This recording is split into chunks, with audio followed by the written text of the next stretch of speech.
ಈ ಒಂದು ಬಾಬಾ ಸಾಹೇಬ್ ಅಂಬೇಡ್ಕರ್ ಅವರ 135ನೇ ಜಯಂತ್ಯೋತ್ಸವದಲ್ಲಿ ಹರಪಟ್ಟಿರ್ತಕ್ಕಂಥ ಅಭಿಮಾನಿ ಜನಸಾಗರಕ್ಕೆ ನಮ್ಮೆಲ್ಲರಿಗೂ ಕೂಡ ಬಾಬಾ ಸಾಹೇಬ್ ಅಂಬೇಡ್ಕರ್ ಅವರ ಜಯಂತ್ಯೋತ್ಸವದ ಹಾರ್ದಿಕ ಶುಭಾಶಯಗಳನ್ನ ಈ ಸಂದರ್ಭದಲ್ಲಿ ಎಲ್ಲ ಸಮಸ್ತ ನಾಗರಿಕರಿಗೆ ಈ ಸಂದರ್ಭದಲ್ಲಿ ನಾನು ಕೋರಕ್ಕೆ ಬಯಸುತ್ತೇನೆ.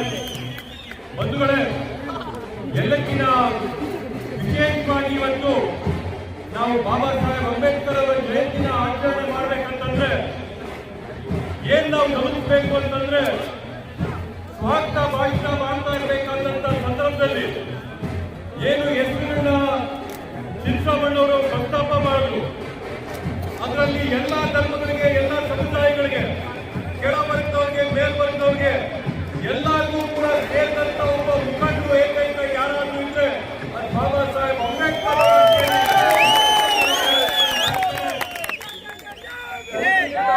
ಲಿಂಗಾಯತರಿಗಾಗಿರ್ಬೋದು, ಕುರುಬರಿಗಾಗಿರ್ಬೋದು, ದಲಿತರಿಗಾಗಿರ್ಬೋದು, ದಿಗಂತರಿಗಾಗಿರ್ಬೋದು, ಎಲ್ಲರಿಗೂ ಕೂಡ ಸೇರಿ ಸರ್ವಸ್ಪರ್ಶಿ, ಸರ್ವವ್ಯಾಪಿ, ಎಲ್ಲಕ್ಕೂ ಸೇರಂತ ಒಬ್ಬ ನಾಯಕ ಯಾರಾದ್ರೂ ಇದ್ರೆ ಅದು ಬಾಬಾ ಸಾಹೇಬ್ ಅಂಬೇಡ್ಕರ್ ಅವರು.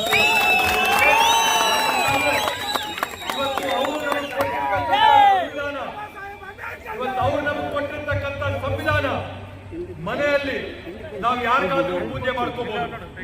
ಮನೆಯಲ್ಲಿ ಶಿವಾರಾಧನೆ ಮಾಡೋರು ಶಿವಾರಾಧನೆ ಮಾಡ್ತಾರೆ, ವಿಷ್ಣುರ ಆರಾಧನೆ ಮಾಡೋರು ವಿಷ್ಣುರ ಆರಾಧನೆ ಮಾಡ್ತಾರೆ. ಅದೇ ತರದಲ್ಲಿ ಅಲ್ಲ ಆಗಿರ್ಬೋದು, ಜೀಸಸ್ ಆಗಿರ್ಬೋದು, ಕ್ರೈಸ್ತ ಆಗಿರ್ಬೋದು, ಬುದ್ಧ ಆಗಿರ್ಬೋದು, ಮನೆ ವ್ಯಾಪ್ತಿಯಲ್ಲಿ ವೈಯಕ್ತಿಕವಾಗಿ ಯಾರ್ಯಾರು ಏನೇನ್ ದೇವರುಗಳನ್ನ ಪಾಲನೆ ಮಾಡ್ಬೋದು. ಆದ್ರೆ ಹೊರಗಡೆ ಬಂದು ಸಮಾಜದ ಮಧ್ಯೆ ಇದ್ದಂತ ಸಂದರ್ಭದಲ್ಲಿ ನಾವು ನೀವು ಎಲ್ಲರೂ ಕೂಡ ಸೇರಿ ಪಾಲನೆ ಮಾಡಂತದ್ದು ಒಂದೇ ಒಂದು ಧರ್ಮ ಗ್ರಂಥ, ಬಾಬಾ ಸಾಹೇಬ್ ಅಂಬೇಡ್ಕರ್ ಅವರು ಬಂದಂತ ಗ್ರಂಥ ಸಂವಿಧಾನ ಅಂತೇಳಿ. ಬಂಧುಗಳೇ, ಸಮಾಜದಲ್ಲಿರ್ತಕ್ಕಂಥ ಸುಮಾರು 95 ಭಾಗದಷ್ಟು ಜನ ಚತುರ್ವರ್ಣದ ವ್ಯವಸ್ಥೆಯ ಹೊರಗಿದ್ದಂಥದ್ದು. ನಾವು ನೀವು ಕೂಡ ಎಲ್ಲ ನೋಡಿರ್ತಕ್ಕಂಥದ್ದು. ಈ ಚತುರ್ವರ್ಣದ ವ್ಯವಸ್ಥೆಯ ಹೊರಗಿದ್ದವ್ರನ್ನ ಸಮಾಜಮುಖಿ ಪ್ರಮುಖವಾದಂತ ಮಾರ್ಗಕ್ಕೆ ತಂದಂತ ಮಹಾನುಭಾವರು ಪುರುಷೋತ್ತಮ ಯಾವ್ದಿದ್ರೆ ಬಾಬಾ ಸಾಹೇಬ್ ಅಂಬೇಡ್ಕರ್ ಅವರು ಅಂತೇಳಿ ಸಂದರ್ಭದಲ್ಲಿ ನಾವು ಹೇಳಬೇಕಾಗುತ್ತೆ.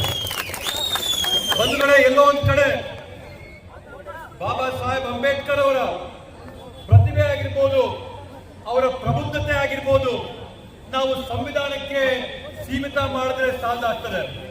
ಅವರೊಬ್ಬ ಆರ್ಥಿಕ ತಜ್ಞರಾಗಿದ್ರು. ಇವತ್ತು ಈ ದೇಶದಲ್ಲಿರ್ತಕ್ಕಂಥ ಆರ್ಥಿಕತೆಯ ವ್ಯವಸ್ಥೆ, ಆರ್ಥಿಕತೆಯ ಶಿಸ್ತು, ಅವ್ರು ಮಾಡಿರ್ತಕ್ಕಂಥ ಡಿಗ್ರಿ, ಇವತ್ತು RBI ಅಲ್ಲಿ ನಿಮ್ಮ ಜೋಬಲ್ಲಿ ಇರ್ತಕ್ಕಂಥ ಕಾಸುಗಳು ಯಾರಿಂದ ಇದೆ ಅಂತಂದ್ರೆ ಬಾಬಾ ಸಾಹೇಬ್ ಅಂಬೇಡ್ಕರ್ ಅವರು ಪ್ರಾರಂಭ ಮಾಡಿದಂತ RBI ಇಂದ, ಅವರು ಕೊಟ್ಟಂತ ಆರ್ಥಿಕ ವ್ಯವಸ್ಥೆಯಿಂದ ಇವತ್ತು ನಿಮ್ಮ ಜೋಬಲ್ಲೆಲ್ಲ ಕಾಸಿರ್ತಕ್ಕಂಥದ್ದು. ಬಂಧುಗಳೇ, ಅದೇ ತರದಲ್ಲಿ ಮುಂದುವರೆದು ಇವತ್ತು ನಮ್ಗೆಲ್ಲರಿಗೂ ಕೂಡ ಕುಡಿಯೋ ನೀರಿದೆ ಅಂತಂದ್ರೆ, ಮನೆಗಳಿಗೆ ನಲ್ಲಿ ಇದೆ ಅಂತಂದ್ರೆ, ನಾವೆಲ್ಲರೂ ಕೂಡ ಒಂದೇ ನೀರಿಂದ ನಾವು ಕುಡಿತಾ ಇದೀವಿ ಅಂತಂದ್ರೆ ಬಾಬಾ ಸಾಹೇಬ್ ಅಂಬೇಡ್ಕರ್ ಅವರು ನೀರಿನ ವಿಷಯದಲ್ಲಿ ಹೋರಾಟ ಮಾಡಿದಂಥದ್ದು ಅತ್ಯಂತ ದೊಡ್ಡ ಹೋರಾಟ. ಇವತ್ತು ಈ ದೇಶದಲ್ಲಿರ್ತಕ್ಕಂಥ ಬಾಕ್ರಾನಂಗಲ್ ಡ್ಯಾಮ್ ಆಗಿರ್ಬೋದು, ದೊಡ್ಡ ಜಲಾಶಯಗಳಾಗಿರ್ಬೋದು, ಅವೆಲ್ಲವಕ್ಕೂ ಕೂಡ ಅಡಿಪಾಯ ಹಾಕಿ ರಾಜ್ಯಗಳ ಮಧ್ಯೆ ನೀರಿನ ಅಂತಾರಾಜ್ಯ ಜಲನ ವ್ಯವಹಾರ ಯಾವ ತರ ಮಾಡಬೇಕು ಅಂತೇಳಿ ತೋರಿಸ್ಕೊಂಡಂತವ್ರು ಯಾರಂತಂದ್ರೆ ಬಾಬಾ ಸಾಹೇಬ್ ಅಂಬೇಡ್ಕರ್ ಅವರು. ಆ ರೀತಿಯಲ್ಲಿ ಇವತ್ತು ನೀರಿನ ವ್ಯವಸ್ಥೆನ ದೇಶಕ್ಕೆ ಕೊಟ್ಟವ್ರೆ.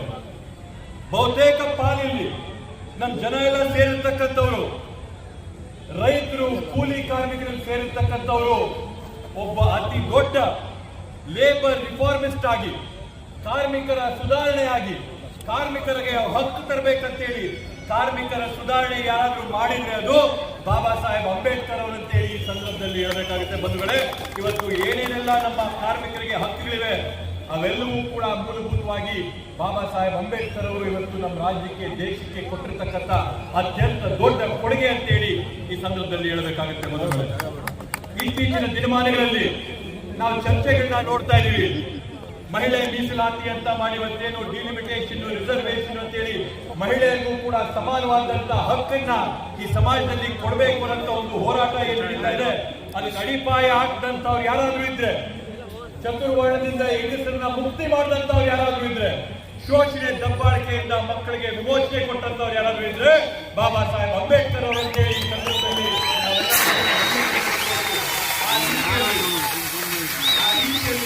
ಬಾಬಾ ಸಾಹೇಬ್ ಅಂಬೇಡ್ಕರ್ ಅವರು ಮಹಿಳೆಯರ ಪರವಾಗಿ ನಿಂತು ತಮ್ಮೆಲ್ಲರಿಗೂ ಯಾವ ಕಾರಣಕ್ಕೋಸ್ಕರ ಅವರು ರಾಜಕೀಯದಿಂದ ದೂರ ಉಳಿದ್ರು, ಯಾವ ಒಂದು ವಿಷಯ ಸಂಸದದಲ್ಲಿ ಪ್ರಸ್ತಾಪ ಆದಂತ ಸಂದರ್ಭದಲ್ಲಿ ಅವರ ಒಂದು ಆತ್ಮ ಇತ್ತು, ಆ ಆತ್ಮದ ವಿರೋಧವಾಗಿ ನಡೆದಂತ ಸಂದರ್ಭಗಳಲ್ಲಿ ಅವ್ರು ಯಾವ ರೀತಿಯಲ್ಲಿ ಹೊರಗುಳಿದ್ರು ಅಂತೇಳಿ ಕೂಡ ನಾವು ಗೊತ್ತಿದ್ದೀವಿ.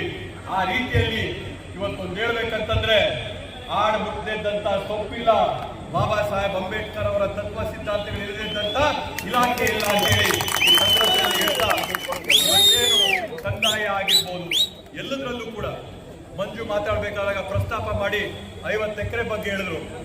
ಇವತ್ತು ಅವ್ರು ಕೊಟ್ಟಿರ್ತಕ್ಕಂಥ ಸಂವಿಧಾನದ ಅಡಿಯಲ್ಲಿ ಇವತ್ತು ನಾವು ಜನರಿಗೆಲ್ಲರಿಗೂ ಕೂಡ ಉಳುವವನೇ ಭೂಮಿ ಒಡೆಯ ಈ ರೀತಿಯಲ್ಲೆಲ್ಲ ಕೂಡ ಅನುಕೂಲ ಮಾಡಿಕೊಟ್ಟು, ವಿಶೇಷವಾಗಿ ಕೆಲ ಜನರ ಕಪಿಮುಷ್ಟಿಯಲ್ಲಿ ಭೂಮಿ ಇರ್ತದೆಲ್ಲನೂ ಕೂಡ ಸಮಾಜಕ್ಕೆ ಕೊಡಂತ ಕೆಲಸನ ಇವತ್ತು ಬಾಬಾ ಸಾಹೇಬ್ ಅಂಬೇಡ್ಕರ್ ಅವರು ಕೊಟ್ಟಂತ ಈ ಒಂದು ಸಂವಿಧಾನದ ಅಡಿಯಲ್ಲಿ ಇವತ್ತು ಮಾಡ್ಕೊಂಡು ಬಂದಿರತಕ್ಕಂಥದ್ದು. ತಾಲೂಕಿನ ಎಲ್ಲ ಸಮಸ್ತ ಜನಕ್ಕೆ ಸೇರಂತ ನಾಯಕರು ಬಾಬಾ ಸಾಹೇಬ್ ಅಂಬೇಡ್ಕರ್ ಅವರು.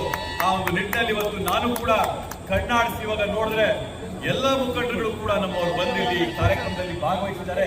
ಯಾರು ಕೂಡ ತಾರತಮ್ಯ ಮಾಡದೆ ಈ ರೀತಿಯಾದಂತ ಮಹಾನ್ ವ್ಯಕ್ತಿಗಳನ್ನ ನಾವು ಒಂದು ವರ್ಗಕ್ಕೆ ಸೀಮಿತ ಮಾಡಿದೆ, ಎಲ್ಲರಿಗೂ ಕೂಡ ಸೇರಿದಂತ ಮಹಾನಾಯಕರು ಅಂತೇಳಿ ಈ ಸಂದರ್ಭದಲ್ಲಿ ಈ ಒಂದು ಕಾರ್ಯಕ್ರಮ ಮಾಡಿ ಮಂಜು ಅವರು ಮಾತಾಡ್ತಾ ಇರಬೇಕಾದಂತ ಸಂದರ್ಭದಲ್ಲಿ ಒಳ್ಳೆ ಮಾತನ್ನ ಹೇಳಿದ್ರು.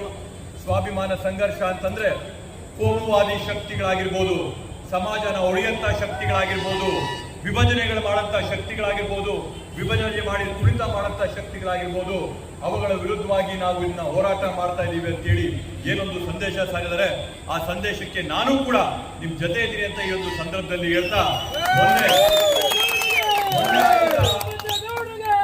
ಆದಂತ ಬಾಬು ಜಗಜೀವನ್ ರಾಮ್ಜಿ ಜಯಂತ್ಯೋತ್ಸವದಲ್ಲೂ ಹೇಳಿದೆ, ಮತ್ತೊಮ್ಮೆ ಇಲ್ಲಿ ಕೂಡ ನಾನು ಪ್ರಸ್ತಾಪ ಮಾಡ್ತೀನಿ. ಬಂಧುಗಳೇ, ಮೀಸಲಾತಿ ಎಲ್ಲರಿಗೂ ಕೂಡ ಬೇಕಾದಂತೇನೆ. ಒಳ ಮೀಸಲಾತಿ ಹೋರಾಟ ಕೂಡ ಆಗಿ ನಮ್ದೇನು ವಿರೋಧ ಅಲ್ಲ. ಆದ್ರೆ ಮೀಸಲಾತಿ, ಒಳ ಮೀಸಲಾತಿ ಅನುಕೂಲ ಪಡ್ಕೊಳ್ಳುವಂಥದ್ದು ಸಮಾಜದಲ್ಲಿರ್ತಕ್ಕಂಥ 5ರಿಂದ 10% ವರ್ಗ ಮಾತ್ರ. ಇನ್ನ ಮಿಕ್ಕಿದಂತ 90 ಭಾಗ ಊರಲ್ಲಿರ್ತಕ್ಕಂಥ ರಾಮಣ್ಣ ಆಗಿರ್ಬೋದು, ತಿಮ್ಮಣ್ಣ ಆಗಿರ್ಬೋದು, ಬೊಮ್ಮಣ್ಣ ಆಗಿರ್ಬೋದು, ಅವರೆಲ್ಲರೂ ಕೂಡ ಇವತ್ತು ಯಾವುದರಲ್ಲಿ ಶಕ್ತಿ ಅಂತಂದ್ರೆ ಒಗ್ಗಟ್ಟಿನಲ್ಲೇ ಶಕ್ತಿ, ಒಗ್ಗಟ್ಟಾಗಿ ನಾವೆಲ್ಲರೂ ಇರೋಣ ಅಂತೇಳಿ ತಮ್ಗೆ ಸಂದರ್ಭದಲ್ಲಿ ನಾನು ಕಳಕಳಿಯಾಗಿ ಮನವಿ ಮಾಡ್ತಾ ಇದ್ದೀನಿ. ಬಂಧುಗಳೇ, ಇರಂತ ಒಟ್ಟಾರೆ ಉದ್ಯೋಗಗಳಲ್ಲಿ ಸರ್ಕಾರಿ ಉದ್ಯೋಗಗಳಿರೋದು 1%. ನಾವು ವಿದ್ಯಾಭ್ಯಾಸಕ್ಕೆ, ಶಿಕ್ಷಣಕ್ಕೆ ನಮ್ಮ ಮಕ್ಕಳಿಗೆಲ್ಲ ಅನುಕೂಲ ಮಾಡಿಕೊಳ್ಳೋಣ, ಒಗ್ಗಟ್ಟಾಗಿರೋಣ, ಮಕ್ಕಳನ್ನ ಮುಂದಿನ ದಿನಗಳಲ್ಲಿ ಆರ್ಥಿಕವಾಗಿ ಸದೃಢರಾಗಿ ಮಾಡಂತ ಕೆಲಸನ ನಾವೆಲ್ಲರೂ ಕೂಡ ಮಾಡೋಣ. ಅದೇ ರೀತಿಯಲ್ಲಿ ಇವತ್ತೇನು ನಾವು ತಾಲೂಕಲ್ಲಿ ಬೇರೆ ಬೇರೆ ಅಭಿವೃದ್ಧಿ ಕೆಲಸಗಳನ್ನ ಮಾಡ್ಕೊಳ್ತಾ ಬಂದಿದ್ದೀವಿ. ತಾವೆಲ್ಲರೂ ನೋಡ್ದಂಗೆ ಏನಿವತ್ತು ನಾವು ನಮ್ಮ ನಂಜುಡಿಯಲ್ಲಿ ಮಾಡಿದಂತ ಬಾಬಾ ಸಾಹೇಬ್ ಅಂಬೇಡ್ಕರ್ ಅವರ ಭವನ ಆಗಿರ್ಬೋದು, ಇತ್ತೀಚಿನ ದಿನಮಾನಗಳಲ್ಲಿ ಜಡಗೇನಹಳ್ಳಿ ಹೋಬಳಿಯಲ್ಲಿ ಜಡಗೇನಹಳ್ಳಿ ಹೆಡ್ ಕ್ವಾರ್ಟರ್ ಅಲ್ಲಿ ಬಾಬಾ ಸಾಹೇಬ್ ಅಂಬೇಡ್ಕರ್ ಅವರ ಭವನ ನೂತನವಾಗಿ ಮಾಡಿ ಅದನ್ನ ಇನ್ನೇನು ಲೋಕಾರ್ಪಣೆ ಮಾಡಬೇಕಾದಂತ ಒಂದು ಸ್ಥಿತಿ ತಂದಿರೋದಾಗಿರ್ಬೋದು.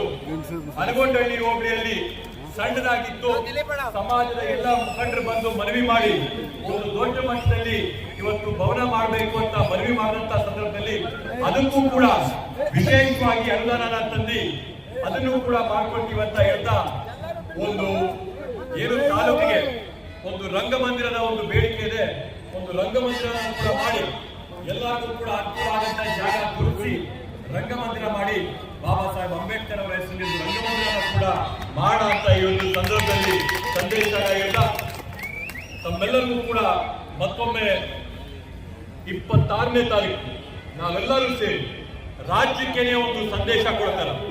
ಐಕ್ಯತೆಯಲ್ಲಿ, ಒಗ್ಗಟ್ಟಲ್ಲಿ ನಮ್ಮ ಒಂದು ಒಂದರಲ್ಲಿ ಶಕ್ತಿ ಇದೆ ಅಂತೇಳಿ ಆ ಸಂದೇಶನ ಸಾರಣ ಅಂತ ಈ ಸಂದರ್ಭದಲ್ಲಿ ಇರ್ತಾ, ಬಾಬಾ ಸಾಹೇಬ್ ಅಂಬೇಡ್ಕರ್ ಅವರ ಜಯಂತ್ಯೋತ್ಸವನ ಈ ರೀತಿಯಲ್ಲಿ ಆಚರಣೆ ಮಾಡಿಕೊಂಡಂತ ಎಲ್ಲರಿಗೂ ಕೂಡ ಅಭಿನಂದನೆಗಳನ್ನ ಸಲ್ಲಿಸ್ತಾ, ತಾಲೂಕಿನ ಎಲ್ಲ ಅಧಿಕಾರಿಗಳು ಒಂದು ಸಭೆನ ಮಾಡಿ ಒಗ್ಗಟ್ಟಾಗಿ ಯಾವ ತರದಲ್ಲಿ ಐಕ್ಯತಾ ಸಮಾವೇಶ ಮಾಡೋದ್ರ ಬಗ್ಗೆ ರೂಪರೇಷೆಗಳನ್ನ ಹಾಕಿ ಮಾಡಬೇಕು ಅಂತ ಹೇಳ್ತಾ, ಅದ್ದೂರಿಯಾಗಿ ಮಾಡಿರ್ತಕ್ಕಂಥ ಎಲ್ಲರೂ ಕೂಡ ಯಾರು ಕೈ ಜೋಡಿಸಿ ಈ ಕಾರ್ಯಕ್ರಮ ಮಾಡಿದ್ರೆ ಎಲ್ಲರಿಗೂ ಅಭಿನಂದನೆಗಳನ್ನ ಈ ಸಂದರ್ಭದಲ್ಲಿ ಸಲ್ಲಿಸಿ ನನ್ನ ಮಾತುಗಳಿಗೆ ನಾನು ವಿರಾಮ ನೀಡ್ತೀನಿ. ಜೈ ಹಿಂದ್, ಜೈ ಕರ್ನಾಟಕ ಮಾತೆ. ಜೈ ಜೈ ಜೈ ಜೈ ಜೈ ಜೈ ಭೀಮ್. ಜೈ ಭೀಮ್, ಜೈ ಭೀಮ್. ಜೈ ಜೈ ಜೈ ಜೈ ಜೈ ಭೀಮ್. ಜೈ ಭೀಮ್, ಜೈ ಭೀಮ್.